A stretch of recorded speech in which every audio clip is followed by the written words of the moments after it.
ہم عام طور پر یہ سمجھتے ہیں رزق جو ہے نا وہ صرف پیسے کا نام ہے.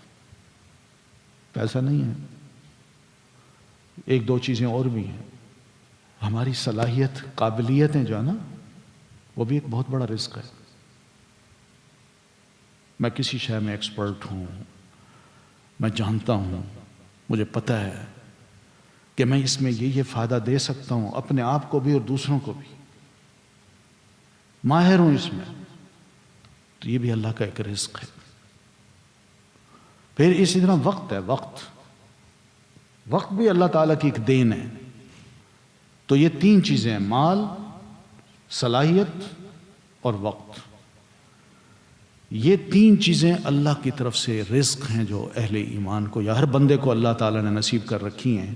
مگر متقی لوگ کیا کرتے ہیں، وہ صرف پیسہ نہیں دیتے کہ یہ لیجیے جی اللہ کی راہ میں ہم خرچ کرتے ہیں.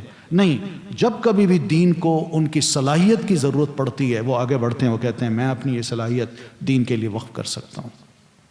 کیا سارے صحابہ کرام کے پاس پیسے تھے؟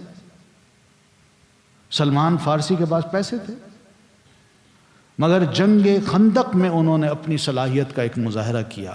ان کا اللہ کے رسول بہتر یہی ہے کہ ہم ان کفار کا مقابلہ کرنے کے لیے شہر سے باہر جا کے خندق کھودیں. ہمارے ہاں پرانے دور میں ہمارے ہاں جنگیں جو ہوتی تھیں اس میں ہم دشمن کو بس پرے رکھتے تھے اور جو بیچ میں آتا اس کو کاٹ کے پھینک دیتے تھے.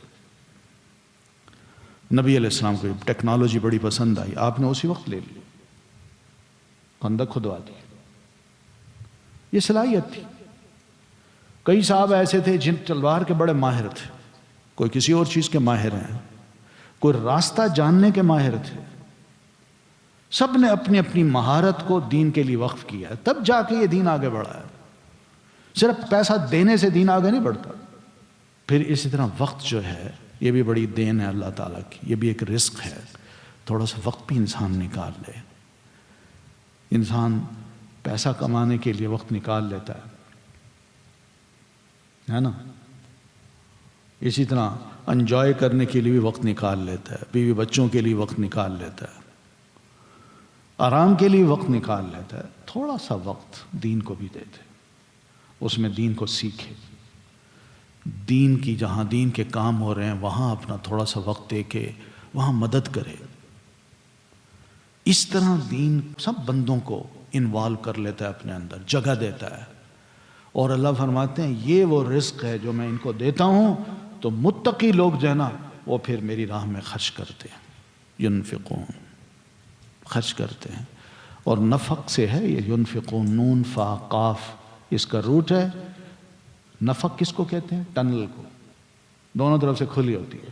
تو مراد یہ کہ اس متقی آدمی کا جو دونوں ہاتھ ہیں، یا صلاحیت ہے یا وقت ہے، وہ ہر وقت کھلا رہتا ہے. جب بھی دین پکارے گا یہ لیں میں حاضر ہوں، میری صلاحیتیں حاضر ہیں.